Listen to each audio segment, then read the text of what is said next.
lakone ora ono. Trimo golek rosok ngene ya.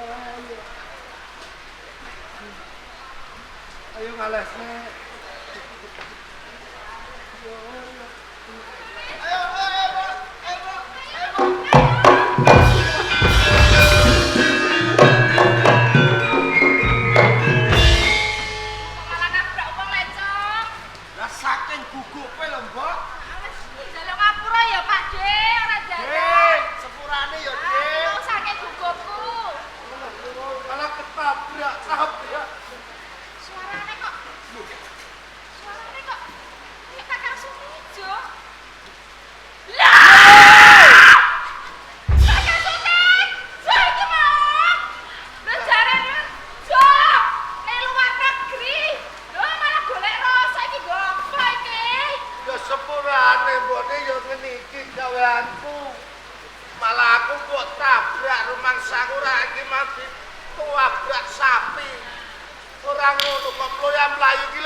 Wani-wanine ngakoni calon bojomu Pak sampean. Kowe percaya karo bojomu, Mas? Sampean nembe mawon kandha jare golek calon bojone sampean. Cocok. Lah nggih. Lah niki bojo kula lho, Pak. Dastre sapa? Lho. Lah niki rak dastre bojone kula kok iso mbok nggokno to mbokne? Colong kuwi mau Pak Nek. Bohong. Bohong. Ora nyolong ning dikekno aku wedine tunangan kowe. Terus aku dikon melayu seolah-olah aku sing seneng karo Sumarti. Aku sih. Pun. Sampean iki cek ngomong pripun meneh lah. Aku ra iso percaya omongane sampean. Mergo sing tak percaya omongane bojo kula. Kowe ngerti aku sapa? Nggih ngertos. Oh, iki. Lah, nggih. Nek kowe ora mbok ulungno bojomu, tak pecat dadi petinggi kowe. Loh, Aku ya. Tak pecat dadi wargaku. Pak Lurah, Piye warga? sampean iki kudune tak hormati lho. Lah terus Nek sampean ngasta praja ora bener, kula napa kon wani karo sampean. loh. Rakyat biasa kuwi kudu patuh dengan petingginya. Patuh niku ora nek tumindake bener apa? Iki bener. Mulyakno bojomu karo anakku. Lho, ning wong niki Sumarse duwe bojo kula lho, Pak. Ning kowe gak iso bahagiakno Sumarse karo Sing kandha sapa? nyatane anakku kalih urung sunat bojomu Sumarse nangis saben dina. Mbokne, kowe nangis apa ora? Oh, gak kok. Lah yo sing kono nangis sapa? Lah mau sampean? Iya lah. Ya wis, sing baku Kula ora ora ning kono. Bocah ngono nang gon-gon. Aku Aku ora trima nek bojoku arep mbok nganakno. Wani karo peti iki. Sing tak wedeni napa sampean? Ayo. Ayo. Gajah. Sampe opo sampean? Ayo tukaran. Ayo. Iki dalan.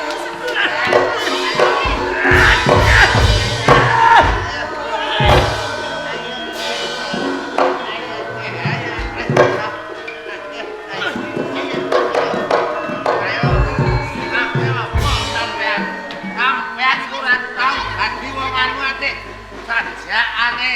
Ayo. Wong atik ngemendel peh dadi wong pangkat. Piye sampean? Mandep, leren, leren. Mon, ayo. Ape opo kowe? Leren, Laren, laren piye? Udahlah tak terusno. Ayo.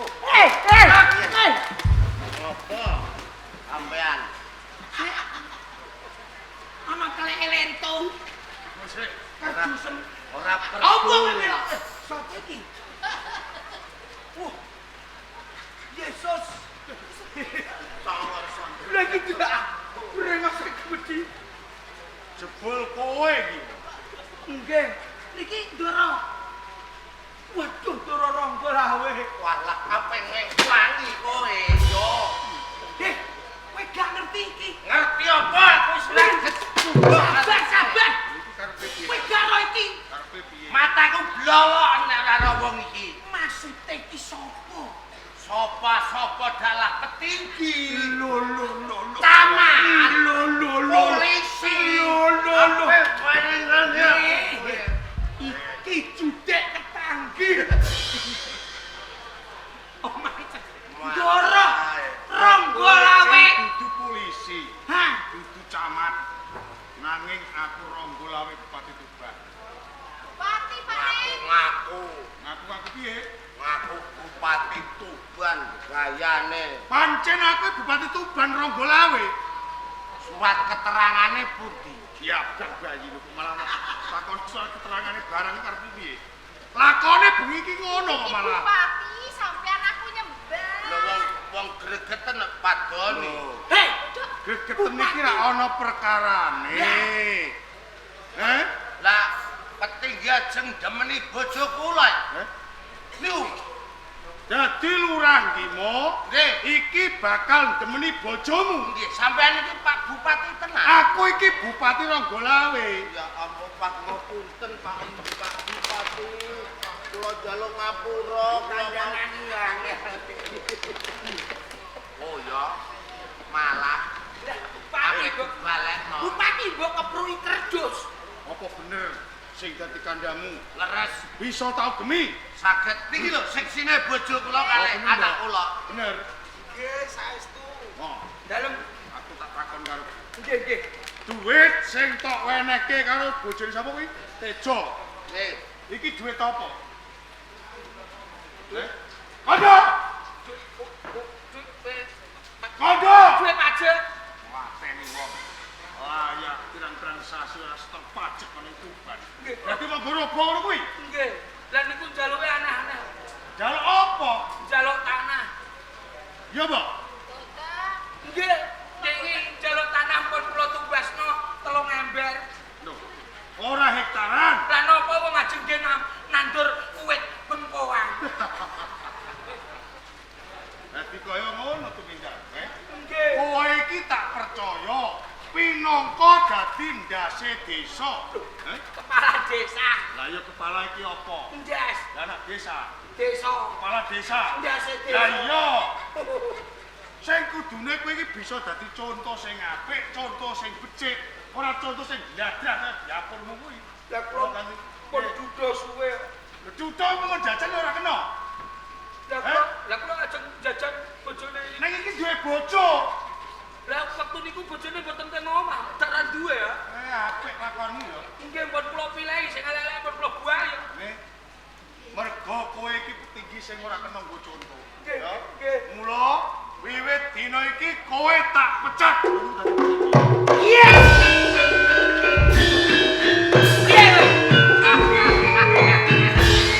Aku saiki dadi camat ora dadi pecat dadi petinggi ora dadi camat. Tadi kok. Ning kowe dadi kere kowe. Lho, sajane kok. Wes ora usah dadi petinggi, saiki kowe tak dadekno camat ngono. Sing kandha sapa? Tadi kok. Aku pengen bosok. Wong tak pecat dadi camat. Camat. Tegese dipecat. Kowe wis tak pecat dadi petinggi, kowe dadi rakyat biasa kowe. Waduh. Syukur. Petinggi nek anggere kono korupsi ya ngoten niku. Ampun Ora ah. iso. Kartu kuning riyen nembe kartu merah. Kowe kartu kuning ping pindho. Pelanggaran. Iya. Matur nuwun Pak Kok Bupati. leren dadi Dadi petinggi, tak pecat dadi petinggi. Awi badhe wonten ataan malih. Wah, cocok iki apa entuk dhuwit tukone. Sawise petinggi mau tak pecat kok mau seneng. Nggih, mesti ana angklop sing ape do nyalon-nyalon niku ya Pak ngono. Bupati. Calone Calone telu. Atusan ping 3 untuk 300. 300 luwung. Lah nggih, Kamangka cacah jiwamu iki 3. lah nggih. 900 iki calon siji. Lah nggih. Lah iya, wah apik iki. Lah nggih. Ngene. Sakwise Gimo tak pecat dadi petinggi, iki ora bakal tak anake ataan. Loh, paringi petinggi apa? Iya, tetep tak wene petinggi. Nah, Diangkat neh. apa? Petinggi dipilih langsung karo bupati. Nah, ngono. Nggih, nggih. Mergo petinggi moe petinggi sing ora becik ora apik. Mula kanthi kuwi wiwit dina iki sing tak angkat dadi petinggi ora ana liya kowe, Jo.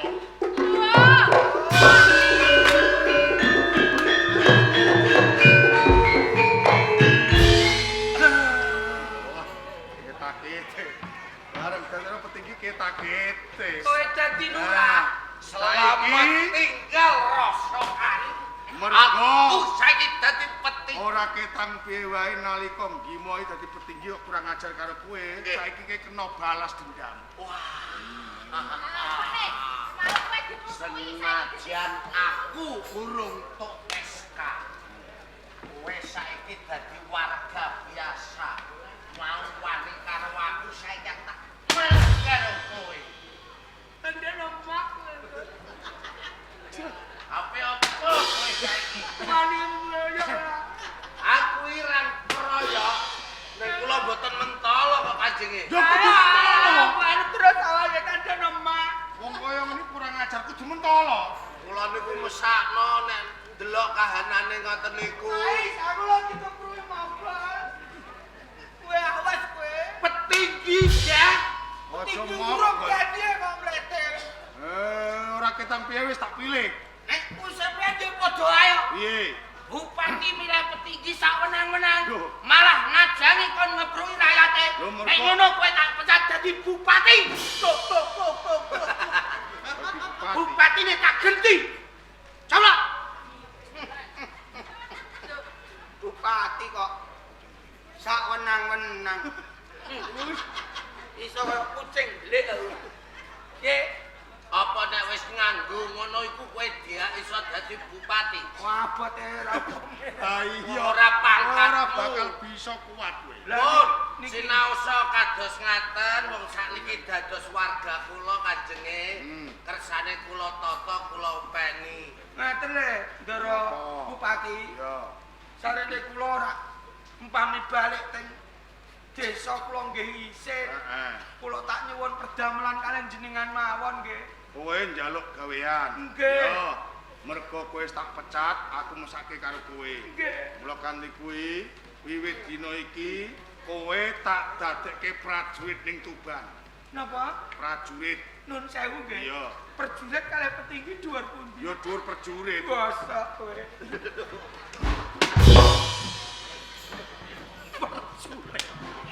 Perjurit. Sik to. Perjurit karo petinggi dhuwur. Perjurit. Ayo, nun sewu. Raiso. Yo sik to.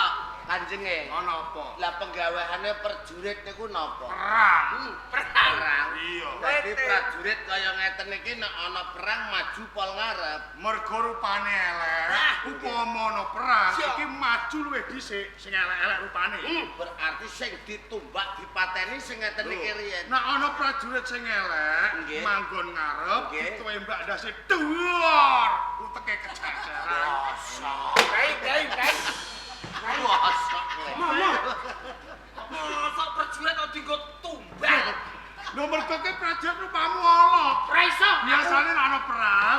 jeng rupane elek. Iki Kon dicono maju dhisik. dhisik.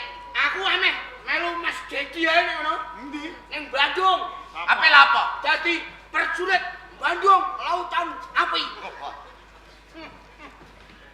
Pun, Ini. niki wargane kula tatane, Iya. kula mangke tak omong kalih warga yen kula sing diangkat petinggi. Ning aku meling karo kowe, Nggih. sakwise kowe tak dadekke petinggi, kowe kudu sing adil ya. Sendika dawuh Upama Kanjeng. RT 1 2 3 mok bangun, 4 5 6 ya kudu mok bangun. Nggih. Nak nganti kowe nulat pakartining gimo, aja takon dosa.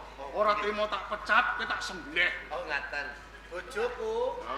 pamit kalih Ndara Bupati mulih engko do tuku PCX.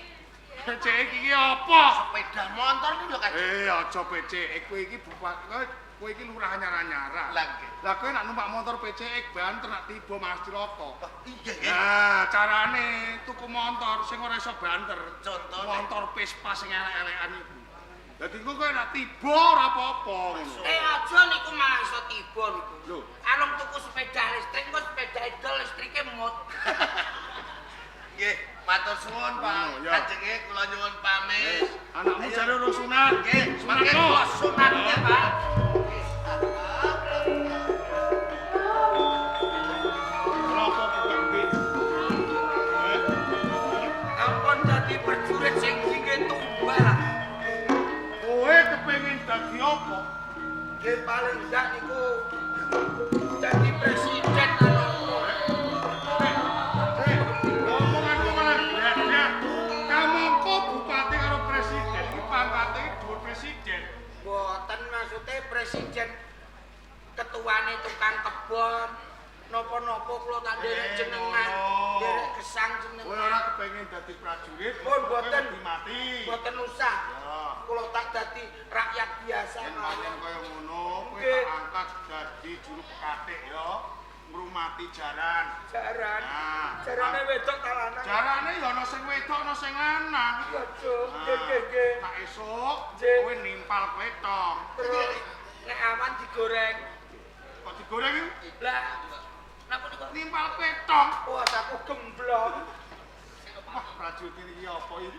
Nggih, Matene wong wis. nggih, nggih. Melu aku ning Nggih, tuban. monggo, monggo.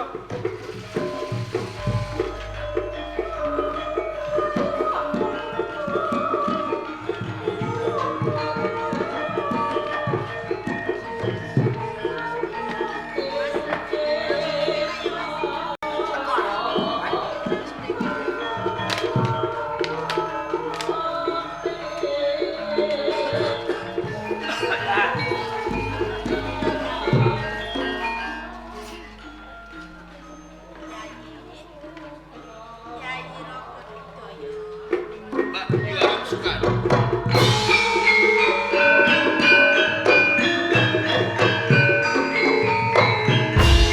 Mustikaning para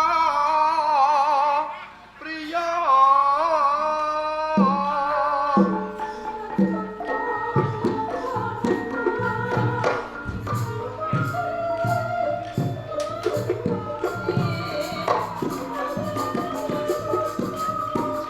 kandes luas parakti.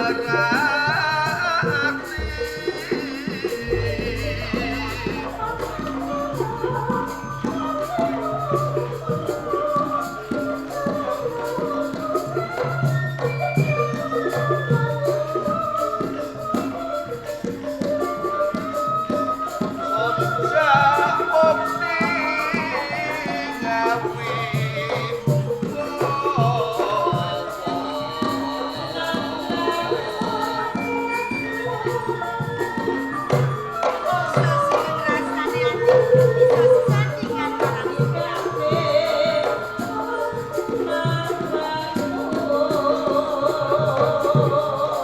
Botes berani nganti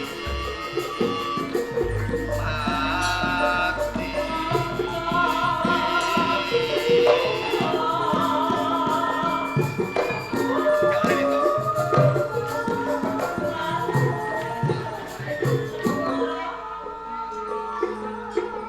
Rasaning marem banget bareng aku cedak marang Sliru. Yen ngono padha karo rasane batinku Kyai. Aku rumangsa Bagya Mulya bisa sesandingan sing kaya ngene. Janji-janji aku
sesilih Retno Arum.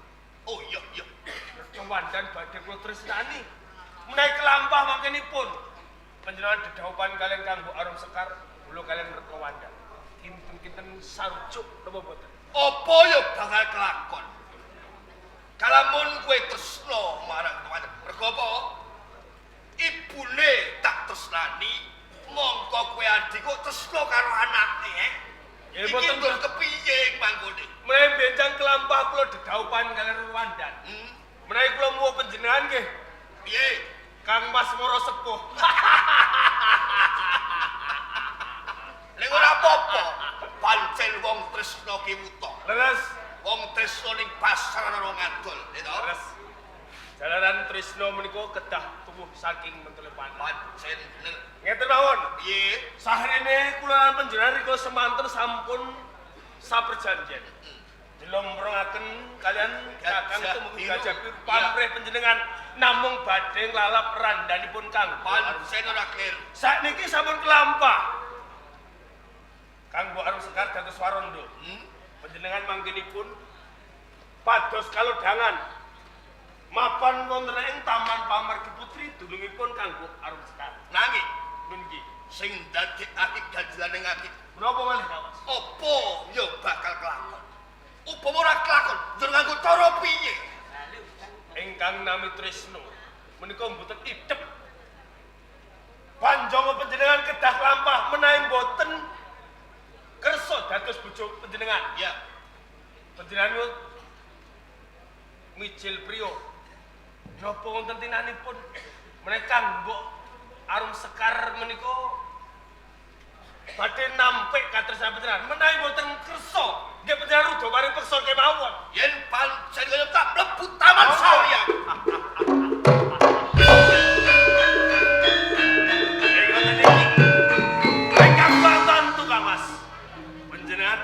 Katresnan kalian Kang Mbok Arum Sekar kula ugi pados kalodhangan badhe jambah kalian Retno Wandan entenono wedok cahaya